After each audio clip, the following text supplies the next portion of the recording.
Diplomacy these days does not unfold in quiet rooms or long memos. It plays out on our screens in little clips of less than a minute. Same for Donald Trump and Vladimir Putin. When they met in Alaska, it was not just about ceasefires or sanctions, it was more about spectacle. And like all good spectacles, the best way to remember it is through the viral videos, the ones that dominated feeds from Anchorage to Moscow. So here are the top 6 viral moments from Alaska. Number 1, Trump clapping for Putin. The scene was almost cinematic. A frigid Alaskan sky, 2 planes touching down on a Cold War airbase, 1 American-made, 1 Russian. Red carpets rolled out to perfection. Trump waited until Putin appeared, and then it happened. The American president clapped as his Russian counterpart walked towards him, visibly happy to see the man Trump once called a genius.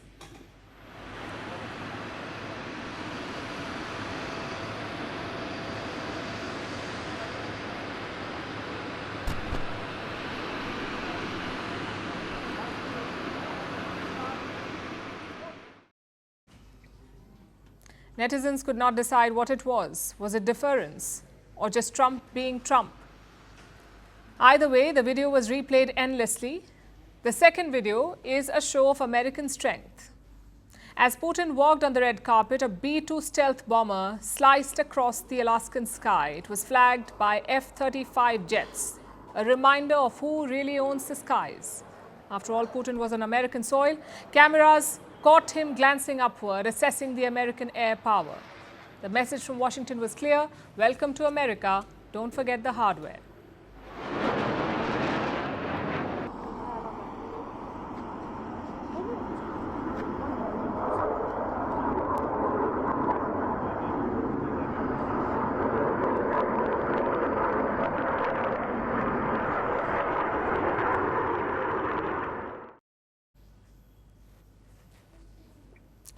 The third video is of Putin hitching a ride with Trump. The 2 leaders were walking together. Both their cars were in place, their security standing in guard, but suddenly they had a change of mind. The Russian president slid into the Beast. That's the US president's armored limousine. It's called the Beast. And just like that, without notice, the 2 men shared a ride. They shared some laughs too, and the internet exploded. Was this flattery? Or was Trump simply showing off? Whatever it was, it became one of the summit's defining images: enemies carpooling in Alaska.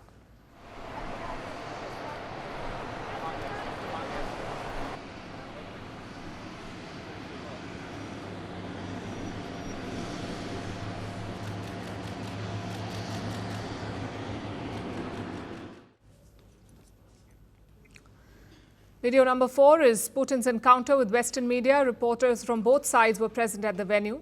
They were shouting questions, but the Western media was very audible, throwing questions at the Russian president. One of them asked, "When will you stop killing civilians?" And what was Putin's response? An expression that you can see now. Putin smirked. He shrugged his shoulders, he raised his eyebrows, and at one point, he even threw an exaggerated glance. Thank you, press. Thank you, press. Thank you, press. Let's go. Thank you, press. Thank you, press. Thank you, press. Let's go. Come on, guys. Thank you, press. Let's go. Thank you, press. Let's go. Thank you, press. Number 5, Putin speaks in English. The Russian president is famous for sticking to his language. He rarely speaks in English, especially in public, but he did on the podium beside Trump. The 2 were talking about the summit, and Putin said, "Next time in Moscow," a suggestion for the venue of the next meet. The accent was thick, the words were simple, but the message was calculated. And it reminded everyone that Putin, even in English, knows how to own a moment. Again, Mr. President, I'd like to thank you very much, and we'll speak to you very soon and probably see you again very soon. Thank you very much, Vladimir. Next time in Moscow.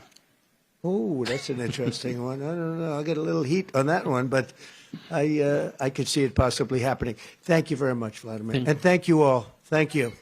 Thank you. Thank you so much. Was happening on the main stage. There was action in the meeting rooms too. At one point, the focus was on Sergei Lavrov's sweatshirt. It was emblazoned with CCCP, that stands for the USSR, the Soviet Union. For some, it was nostalgia. For others, a provocation. After all, Ukraine was part of the Soviet Union once. It only got independence in 1991 when the Union fell apart. So the sweatshirt too was seen as a message. Either way, the cameras loved it, and so did Secretary of State Marco Rubio. Putin even joked about it, calling Lavrov an imperialist.